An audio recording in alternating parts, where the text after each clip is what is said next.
Эрхэм үзэгч таны энэ орой амар амгалан айлтгын мэдээллийн мэдээллийн хөтөлбөр эхлэхэд бэлэн болоод байна. Анхаарлаа хандуулна.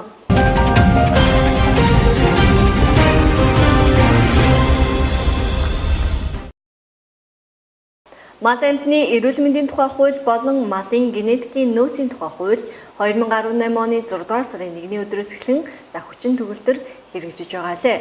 Тэгвэл энэхүү хуулийг сурчлан таниулах үүднээс холбогдох агентлаг хилтэс газрууд зар дэрэгдэд сургалтыг зохион байгуулсан юм а. Мэдээллийн дэлгэрэнгүй анхаарлаа хандуулна. Мал амьтны эрүүл мэндийн тухай болон малын генетик нөөцийн тухай хуулийг засгийн газар улсын их хурлаас 2016 оноос 2017 онд хэлэлцэн баталж 2018 оны 6 сарын 1-ний өдрөөс хүчин төгөлдөр хэрэгжин эхэлж байна. Энэхүү хуулийг ард иргэдэд сурчлан таниулах ажлыг аймаг Сумбурт хүнсгдэн аж ахуйн хөнгөн үйлдвэрийн яам, засгийн газрын хэрэгжүүлэгч агентлаг, мал эмнэлгийн үржлийн газар, Дорнод аймгийн засаг даргын тамгын газар, аймгийн хүнсгдэн аж ахуйн газар хамтран зохион байгуулж байна. За малын эрүүл мэндийн тухай хууль болон энэ мал эмнэлгийн ажлыг зохион байгуулах тэр энэтэй холбогдуулаад ер нь түрүүнд нийтэн дээр яригдж байлаа. Зүгээр 98 он хүртэл үндсэндээ улсын төвлөрсөн мал эмнэлгийн ерөнхий газраас мэргэжлийн нэг удирдлагаар ажиллаж ирсэн. 98 онд л хамгийн сүүлийн мал эмнэлгүүдийг хөгжснаар бол ер нь өнөөдрийг хүртэл 20 гаруй жил мал эмнэлгийн ажлыг үндсэндээ тийм урсгалаараа явж тодорхой хариуцлага эзэн хариуцлага тооцох механизм тийм бол байхгүй явж ирсэн учраас энэ мал эмнэлгийн малын эрүүл мэндийн асуудал энэ мал эмнэлгийн ажлын зохион байгуулалтын янз бүрийн асуудал үлээн бэрхшээлтэй хүнд нөхцөлд явж ирсэн л дээ. Тэгээ одоо бол энэ малын эрүүл мэнд бөгөөд генетик нөөцийн хууль батлагдсанаар энэ ажил нэг зэгцэнд орж жинхэнэ утгаараа хүн амын хүнсний хэрэгцээ болсон мал аж ахуйн гаралтай бүтээгдэхүүнээр бүр хангах баталгаатай хүнсээр ард иргэдэд хангах мөн экспортын гарах энэ боломж тогтмол бий бүрдэж байна гэж ойлгож байгаа. Зүгээр энэ хэлбэр шийдэх гэж би өөрөө малын хэмжээний мэргэжлэр 30 гаруй 40 жил ажиллаж байсан хүн. Тийм учраас энэ чиглэлээр ер нь Монголын мал эмнэлгийн бөгөөд мал аж ахуйн мэргэжлүүд бол олон жил ярьсан. Энэ маань харин сая өнгөрсөн оны энэ хуулиар хууль нь батлагдаж биелэлээ олж байна. Ганцхан биднийг хэрэгжүүлэх хэлүүлдэж байна гэж ингэж ойлгож байгаа. Монголын мал эмнэлгийн фондтой асуудал хөвшөлт юу вэ? Хүндрэл хөвшөлт байдаг. Урд нь бол яг төлөвлөсөн төлөвлөгөөд эдийн засгийн үед мал эмнэлгийн бүх арга хэмжээ ажил үйлчлэгээ бол улсын төрийн байгууллагын нэрийн дор хийгдэж байна. Тэр зардлаас эхсүүлээд мэргэжлийн болгосон хүчний хангалт, нэг малын эмч, доногдох малын тоо энэ бол зохирсон ийм хэмжээгээр явж байна. За бол үндсэндээ тэр хэмжээ бол хэмжээ дамжаа янз бүрийн тийм норматив гэдэг юм бол байхгүйсэн учраас өнөөдөр түрүүнд мэдээлэл дээр ярьж нэг малын эмчд 40-50 мянган мал 50-60 мянган мал оногдож яхшаад ингээд бол үндсэндээ ажил нь дийлдэхээ байсан. Ажил нь дийлдэхээ байсны тод ирэл болоод ирэхээр малын эрүүл мэндийн асуудал хүндэрч ирсэн. Олон янзын өвчнүүд байна. 40-50 онд устгсан 50-60 жилийн устсан өвчнүүд дахин сэргэж гарч ирж байна. Ерөөсөө Монголд байгаагүй шинээр олон өвчнүүд гарч ирж байна.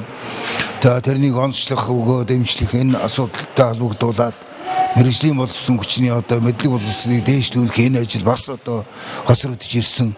Ийм учраас энэ дээр бол маш олон хүндрэлүүд гарч ирсэн. Ямар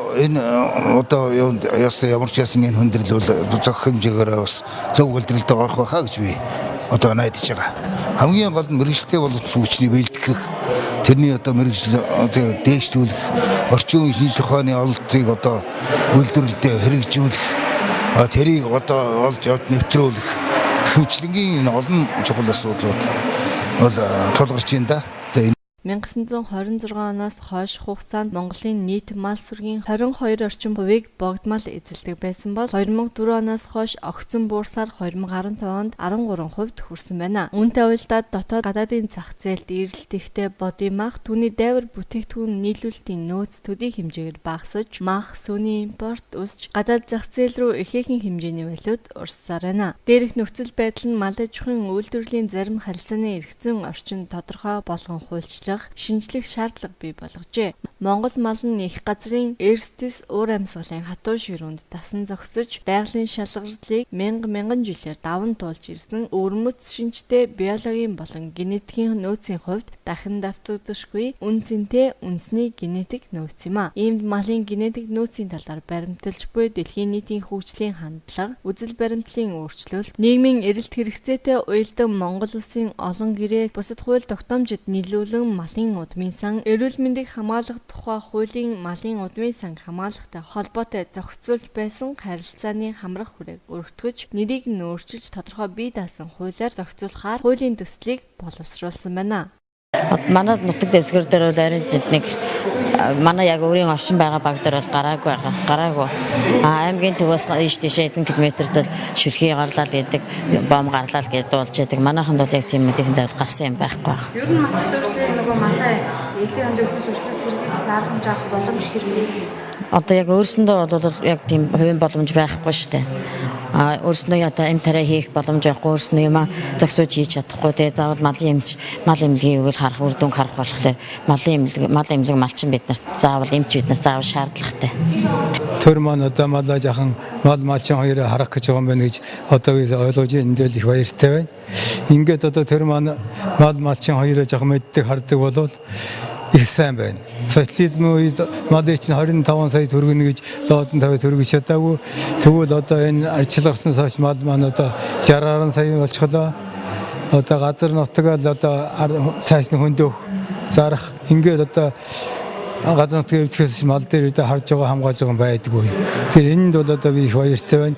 Энэ одоо малынхаа шинэ хуулийг гарч байгаа мал эмнэлгийн хуулийг ард түмэндээ цаахан хуулаад ард түмэндээ ингээд малчин хоёроо үзэж харах жагаад явдал одоо их баяртай байна. Одоо энийг бол өөрийнхөө хавьд байгаа ах トゥ улсуудаа ойлгосноогоо бүрэн дэмжиж яри. Энэ засаг тэрийн арга хэмжээ авч байгааг нь одоо талархалтай байна да одоо тийм. Малын генетикийн нөөцийн тухай хуулийг баталснаар малын генетик нөөцөд суйрлан хүн амаа малын гаралтай доктортой хүнсээр хангах, үндэсний боловсруулах үйлдвэр чанартай дүүхэд нийлүүлэх, мал аж ахуйн үйлдвэрлэл ажлын байрыг доктортой хадгалах, өрсөлдөх чадварыг дээшлүүлэх, байгаль экологийн тэнцвэрт байдлыг хангах, хадгалах боломж бүрднэ. Шинээр үйлдвэр амаг бий болгох, нутагшуулах, тэдгээрийн ашиг шимийг нэмэгдүүлэх, малын тижээлэг гарчилгаа, мал маллагааны технологид малын генетик нөөцийн экспорт, импортын үйл ажиллагаанд хяналт тавих, харь зүйлийн тархалтаас сэргийлэх, энэ чиглэлийн мэрэгжлийн ажил үйлчилгээний тогтолцоог тодорхой болгох ажээ. Энэхүү мал амтны эрүүл мэндийн тухай хуулийг орон нутагт сурчлах, малчдад таниулах сургалтыг Дорнод аймгийн 14 сүмийг за 2 бүсэд хуваан хуулийг сурчлах арга хэмжээг өнөөдөр зохион байгууллаа.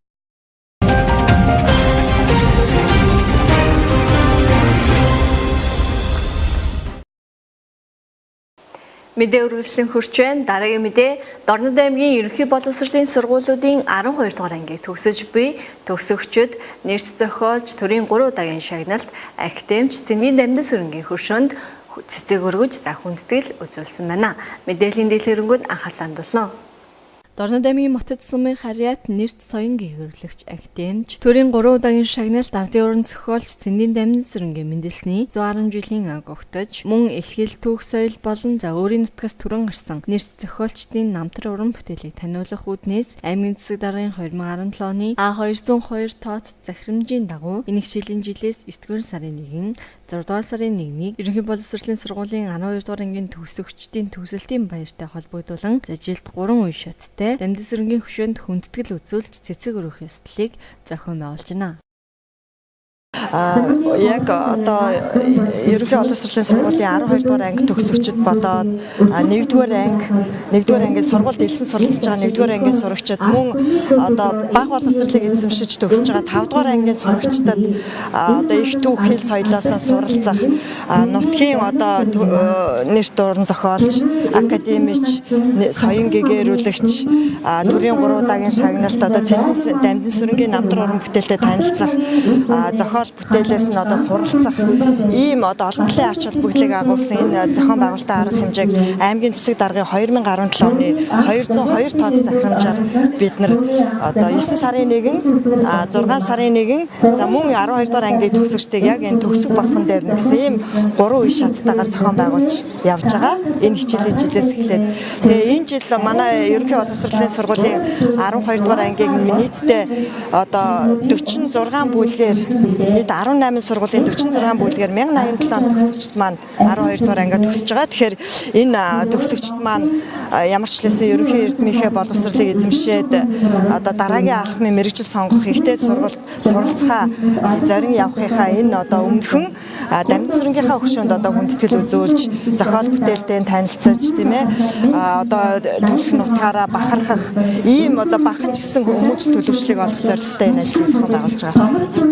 Манай аймгийн хувьд 2017-оос 2018 оны хичээлийн жил ерөнхий боловсролын сургуулийн 12 дугаар ангийг 18 сургуулийн 46 бүлэгт 1087 хүүхэд төгсөж байна. Төгсөгчид ардын уран зохиолч, төрийн 3 удаагийн шагналт, соён гэгэрүүлэгч, их эрдэмтэн, цэндийн Дамдын сүрэнгийн хөшөөнд цэцэг өргөж, их зохиолчийн буурал ээж найрагдлын хэсгээс уншин, цэндийн Дамдын сүрэн танаараа бахархан эсээг сурагчдын төлөөлөл уншиж хүндэтгэл үзүүллээ. Амжилт бүтээл бол дүүрэн байлаа. Тэгээд би бол бага ангиас эхлээд бүжгэлсэн. Тэгээд бүжгийн бол ингээд хүрэл тулга бас уран жиргээ яруу найргийн тэмцээнүүдэд оролцдог. Тэгээд ерөнхийдөө бол өөрийнхөө самун тогтмол амжилттай оролцдог. Аймагт болохоор 2017 онд мөнгөн медаль хүртчихсэн байна.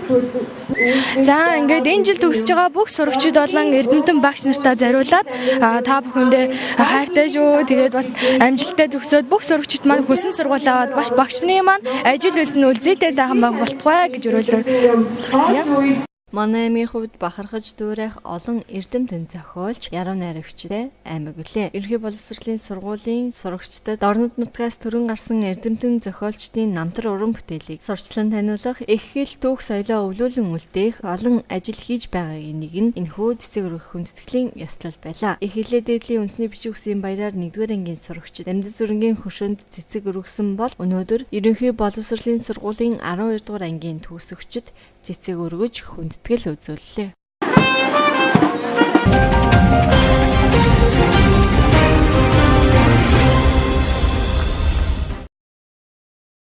Манай мэдээллийн хөтөлбөртэй хамт байгаа эрхэм танд баярлалаа. Дараагийн мэдээ Улсын тэргүүний үндэсний лаборатори хангуул хөтөлбөр сургуулийн 50 жилийн энэ өдрүүдэд тохиож байна. Төрлөх сургуулийнхаа 50 жилийн өгтөж 1982 онд лавга багштай 10 ангийг төгссөн анги хамт олон төрлөх сургуулийнхаа гадна талбайд ногоон байгууламжийг байгуулж эко орчинг бүрдүүлж өглөө. Мэдээллийн дэлгэрэнгүй анхаарлаа хандуулна. Улсын тэргүүний үндэсний лаборатори хангуул хөтөлбөр сургуулийн үүсгэн байгуулагдсны 50 жилийн тохиож байгаа. Энэ цаг үед газар бүрээс төрлөх сургуулийнхаа ойд оролцох гэж үе үеийн төгсөгчид нь цуглаад байгаа лээ. Тэгвэл хангуул хөтөлбөр сургуулийг 1982 онд лавга багштай 10 ангийг төгссөн хамт олон төрлөх сургуулийнхаа гадна талбайд эко орчинг бий болгож ногоон байгууламжийг байгууллаа. Би 1982 онд 10 ангийг удирдан төгсгсөн. За энэ ангийн маань хамт олон төрлөх сургуулийнхаа 50 жилийн ойд одоо ногоон төгөл байгуулахаар одоо мод тарьж байна. За энэ санаачлагыг миний ангийн одоо сурагч Улаанбаатар хотод ажилд амьдардаг Дамбүсрэн одоо санаачилсан юм. За энэ санаачлагын дагуу миний шавнар одоо бүгдээрээ ингэж нэгдэж энэ модыг одоо тарьж байна. За энэ мод тарина гэдэг бол нэг насны буян. За ийм учраас миний шавнар энэ сайхан модыг тарьж одоо энэ мод шиг манай сургууль одоо өргөжин тэлж одоо улам сайхан болох байхаа гэж одоо энэ модыг ингэж тарьж байгаа юм а. За бидний энэ тарьсан модыг одоо дүүнер маань одоо улам гоё сайхан ургуулж ногоон төгөл болгоно гэдэгт итгэлтэй байна. Ингээд би энэ санаачлагыг гаргасан Дамбасран болон Улаанбаатар хотоос энэ төрлөх сургуулийнхаа ойд ирсэн шавнартаа, бусад шавнартаа баярлаж байна. За ингээд төгсөлтийнхаа 50 жилийнхаа ойд одоо миний шавнар амжилттай оролцоно гэдэгт итгэж байна. Ингээд төрлөх сургууль, хаан уул сургуулийн маань түүхэд 50 жилийн ойг тохиолдуулаад ингээд 1982 онд 10 дугаар анги төгссөн лавга багштай 10 ангийн хамт олноо сургуультай ингээд эко ногоон орчин байгуулж өглөө. Ингээд бидний бас энэ сургуультай олон жил бас ингээд сайхан сурч яаснах бид сэтгэл гаргаж энэ ногоон эко байгууламжаа байгуулж манай ангийн хамт олон бүгдээрээ ингээд хүрэлцэн ирээд энэ эко орчингоо байгуулж байна. Ингээд төрлөх сургуулийнхаа нийт багш сурагчдад үеийн төгсөгчд Ахмад багш нартаа баярын мэнд хүргье. Өнөөдөр ийм сайхан түүхэн үйл явдалд манай ангийнхаа оролцож байгаад их баяртай байна. Бид энэ тусгалтын цэцэрлэгт нь Улаанбаатар хотоос авчирсан моднуудыг суулгалаа. За ингээд энэ сургуулийнхаа дурсгалын цэцэрлэгт мод тарьж сургуулийнхаа төгсөлтөнд төв нэмээр оруулж байгаадаа маш их баяртай байна. Ингээд сургуулийнхаа ойг тохиолдуулан үеийн одоо эрдэмтэн багш нар, сургууль хүмүүжүүлэгч багш нар хамт олон үеийн төгсөгчдөө айн баяртай сайхан оролцож сайн байхыг хүсье. Тэд 1982 онд 38 уулаа төгсөж байжээ. Тиймээс төрлөх сургуулийнхаа гадна талбайд анги удирдсан багшийн хамт 39 ширхэг мөнх ногоон гацуур модыг суулгалаа. Энэхүү байгуулсан ногоон байгууламж эко орчинг одоо суралцж буй сурагчид болон сургуулийн хамт олон улам сайхан арчилж ургуулна гэдэгт итгэлтэй байна хэмээн тэд ярьж ирсэн юм а. Хүмүүний амьдралд энэ насанд заавал үлдэх ёстой 3 буян байдгийг нэг нь мод тарих үлээ. Төрлөх сургуулийнхаа 50 жилийн аг өгтөж энэхүү ажлыг зохион байгуулж байгаа ч гэсэн сургуультай болон үеийн төгсөгчид цаашид суралцах бяцхан дүү нартаа зориулан эко орчныг бэлэглэж буй төгсөгчдөд баяр хүргье. Ийхүү улсын тэргүүний үндэсний лаборатори хаан уул зөвсөлбөр сургуулийн үеийн төгсөгчдөд болон 1982 оны лавга багштай 10 А ангийг төгсөн төгсөгчдөд төрлөх сургууль нь үүсэн байгуулагдсны 50 жилийн ой мэндийг дэвшүүлж байна.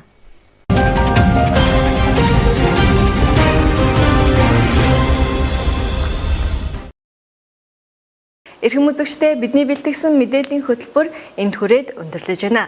Таны маргаашийн ажил үйлсэд амжилт хүсье. Баяртай сайхан амраарай.